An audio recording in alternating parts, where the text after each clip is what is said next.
안녕하세요, 여러분. 고대 유령 이야기 채널에 오신 것을 환영합니다. 제 채널에서는 침대에서 편히 쉬시거나 일하시면서 즐기실 수 있는 매혹적인 동화들을 공유합니다. 시작하기 전에 이 영상을 언제 어디서 보셨는지, 그리고 혼자 보고 계신지 댓글로 남겨주세요. 생각보다 외롭지 않으실지도 몰라요. 더 많은 신비로운 이야기를 들려드릴 수 있도록 제 채널에 좋아요와 구독 부탁드립니다. 오늘은 고인의 글귀가 적힌 종이 부채이란 이야기를 들려드리겠습니다. 마을로 들어가는 길에는 더 이상 버스가 다니지 않았다. 마지막 정류장에서 내려 나는 짐을 끌며 비포장 산길을 따라 1시간 넘게 걸어야 했다. 해는 이미 능선 너머로 기울어 있었고 안개는 늪처럼 낮게 깔려 발목을 붙잡았다. 휴대전화는 신호를 잃은 지 오래였고 바람에 실려오는 것은 풀 냄새와 함께 종이 타는 듯한 냄새였다. 그 냄새는 어릴 적 기억을 건드렸다. 장례식 날, 상여가 나가고 나서 마당에서 태우던 조문지와 부적들, 종이가 타들어가며 내던 축축한 숨소리 같은 냄새. 서림리.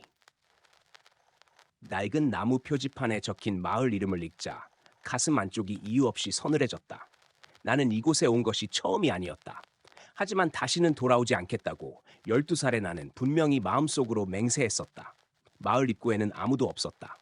개 짖는 소리도 텔레비전 소리도 들리지 않았다. 문이 닫힌 집들 사이로 종이 조각들이 바람에 굴러다녔다. 모두 부채 모양으로 접혀 있었고 하얀 한지 위에는 검은 먹으로 무언가가 적혀 있었다. 다가가 보려는 순간 바람이 멎었다. 종이 부채 하나가 내 발 앞에서 멈췄다. 나는 본능적으로 그것을 집어들었다. 한지는 오래되어 누렇게 변색되어 있었고 손에 닿자마자 서늘한 기운이 손바닥을 타고 올라왔다. 부채 안쪽에는 단 한 줄의 글씨가 적혀 있었다. 아직 숨이 남아있을 때 불러줘. 숨이 막혔다. 이 글씨는 분명히 어머니의 글씨체였다. 어머니는 20해 전 이 마을에서 죽었다. 사고라고 들었다. 우물에 빠졌다고. 하지만 장례식 날 무당이 부채를 흔들며 말했던 그 문장을 나는 아직도 기억하고 있었다. 이 죽음에는 말하지 못한 말이 남아있다. 그날 이후 마을 사람들은 어머니의 이름을 입에 올리지 않았다. 부채는 모두 태웠다고 했다. 죽은 자의 말을 담은 물건은 남기면 안 된다고. 그것이 살아있는 사람의 숨을 훔쳐간다고. 나는 부채를 떨어뜨렸다. 그 순간 등 뒤에서 종이가 스치는 소리가 났다. 뒤를 돌아보자 마을 회관 앞에 누군가 서 있었다. 검은 옷을 입은 노파였다. 그녀의 손에는 부채가 들려 있었고 천천히, 아주 천천히 그것을 펼치고 있었다. 부채가 열릴 때마다 바람이 불지 않는데도 종이들이 울렸다. 돌아왔구나.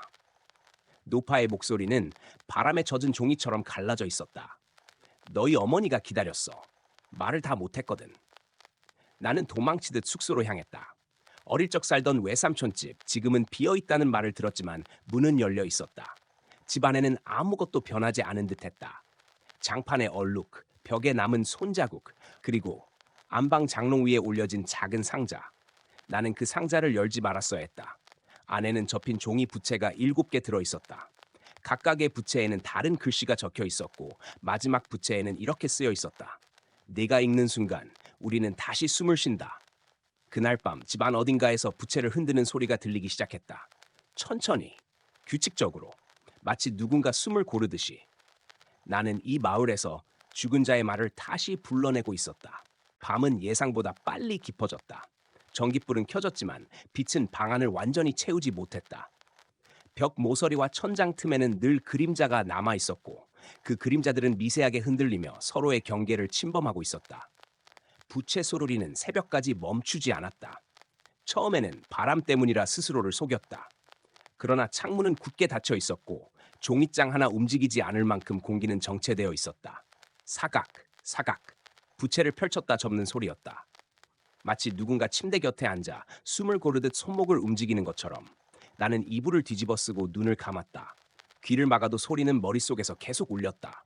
그리고 그 소리 사이로 낮게 중얼거리는 목소리가 섞여 들어왔다. 읽어야 해. 어머니의 목소리였다. 확신할 수 있었다. 그 음의 높낮이, 숨이 갈라지는 지점, 이름을 부르기 직전에 짧은 침묵까지. 나는 벌떡 일어나 불을 켰다. 방 안에는 아무도 없었다.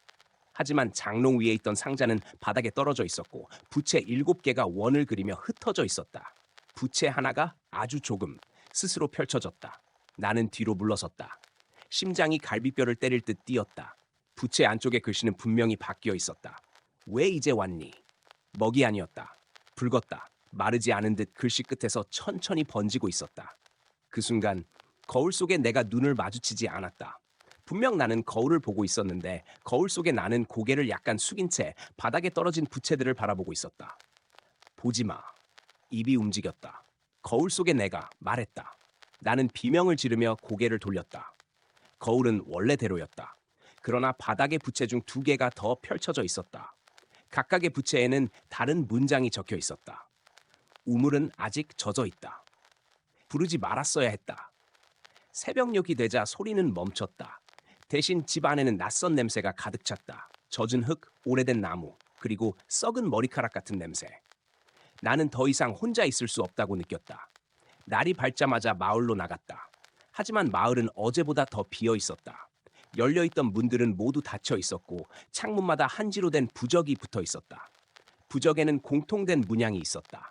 부채, 그리고 그 아래 적힌 글자, 구원부채, 말을 구하는 부채. 마을 끝 작은 슈퍼 앞에서 어제의 노파를 다시 만났다. 그녀는 나를 기다렸다는 듯 고개를 끄덕였다. 첫날 밤을 넘겼네. 그녀는 내 손을 보았다. 언제 베었는지 모를 상처에서 피가 말라붙어 있었다.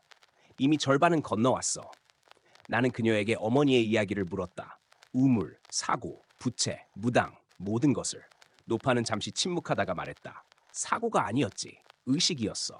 그녀의 말에 공기가 차갑게 가라앉았다. 이 마을에는 오래된 믿음이 있었어. 죽은 자가 말을 남기면 산자는 오래 살 수 없다는 믿음. 구원부채는 원래 무당만이 다루는 물건이었다. 죽기 직전에 사람에게 부채를 쥐어주고 마지막 숨과 함께 말을 적게 했다. 그 말은 부채에 남고 남은 자들은 그 말을 태워 액을 끊었다. 그런데 내 어머니는 태워지지 않았지. 나는 고개를 저었다. 장례식 날 분명히 부채를 태웠다. 노파는 웃었다. 입꼬리만 움직이는 이상한 웃음이었다. 태운 건 가짜야. 그날 밤 진짜 부채는 우물로 들어갔어. 말을 너무 많이 담았거든. 혼자서 죽기에는 말이 많았던 사람이었어. 노파는 내 어깨를 붙잡았다. 그리고 이제 그 말들이 너를 통해 나오려고 해. 그 순간 마을 한가운데서 종이 부채들이 동시에 흔들리는 소리가 울려 퍼졌다. 사각, 사각, 사람의 숨처럼. 나는 깨달았다. 이 마을에서 아직 아무도 완전히 죽지 않았다는 것을. 노파의 손을 뿌리치고 나는 마을 회관 쪽을 바라보았다. 소리는 거기서 시작되고 있었다. 사람이 없는 곳에서 종이가 숨 쉬는 소리. 회관 문은 스스로 열려 있었다. 안에서는 오래된 향냄새와 함께 눅눅한 기운이 흘러나왔다. 마루 바닥에는 부채들이 원형으로 놓여 있었고 중앙에는 마른 흙과 재가 뒤섞인 제단이 있었다.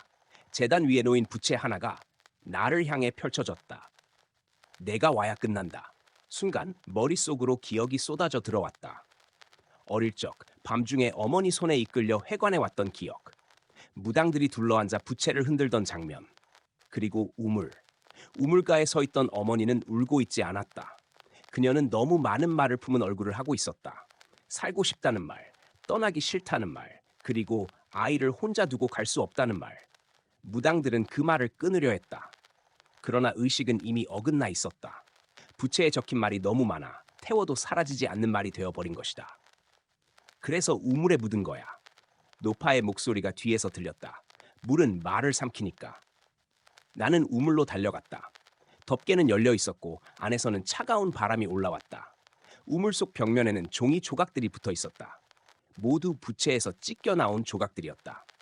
그 순간 물 위에 얼굴이 떠올랐다. 어머니였다. 그러나 입은 움직이지 않았다. 대신 부채들이 그녀의 말을 대신하고 있었다. 미안해. 너를 두고 싶지 않았어. 그래도 불러줬으면 했어. 나는 떨리는 손으로 마지막 부채를 꺼냈다. 아직 펼쳐지지 않은 7번째 부채. 노파가 말했다. 그 부채는 내 몫이야. 읽으면 말은 끝나. 하지만 대신 누군가는 남아야 해. 나는 알았다. 이 의식은 해방이 아니라 교환이었다. 말을 끝내는 대신 숨을 내어주는 것. 부채를 펼쳤다. 내 숨으로 내 말을 닫아줘. 우물 속에서 물이 요동쳤다. 부채들이 하나둘 물속으로 떨어지며 녹아내렸다. 종이는 풀어지고 글씨는 사라졌다. 차가운 손이 내 발목을 잡았다. 어머니의 손이었다. 그녀는 마지막으로 나를 올려다보았다. 입술이 움직였다. 소리는 들리지 않았지만 나는 분명히 읽을 수 있었다. 살아. 손이 풀렸다. 나는 뒤로 넘어졌고 우물은 고요해졌다. 해가 떠오를 무렵 마을은 아무 일도 없었던 것처럼 조용했다. 부채는 하나도 남아있지 않았다. 나는 마을을 떠났다. 그날 이후 숨을 쉴 때마다 종이가 스치는 소리가 들린다. 아주 가끔 거울 속에 내가 나보다 먼저 숨을 고른다. 그리고 밤이 깊어지면 어디선가 부채를 펼치는 소리가 난다. 사각, 사각. 아직 모든 말이 끝난 것은 아니다. 그 후로 나는 도시에서 살고 있다. 아파트의 벽은 얇고 이웃의 발소리는 분명하지만 그 소리들 사이에 끼어드는 다른 리듬이 있다. 사각, 사각. 종이가 접혔다 펴지는 소리. 누군가 숨을 고르는 간격과 정확히 일치하는 소리. 처음에는 피로 탓이라 여겼다. 꿈과 현실이 섞인 후유증. 하지만 밤마다 같은 시간이 되면 같은 현상이 반복되었다. 새벽 2시 17분. 항상 그때 창문이 닫혀 있는데도 커튼이 아주 미세하게 흔들렸다. 그리고 거울 속에 내가 아주 느리게 나보다 먼저 고개를 들었다. 괜찮아? 입은 움직이지 않았지만 질문은 분명히 들렸다.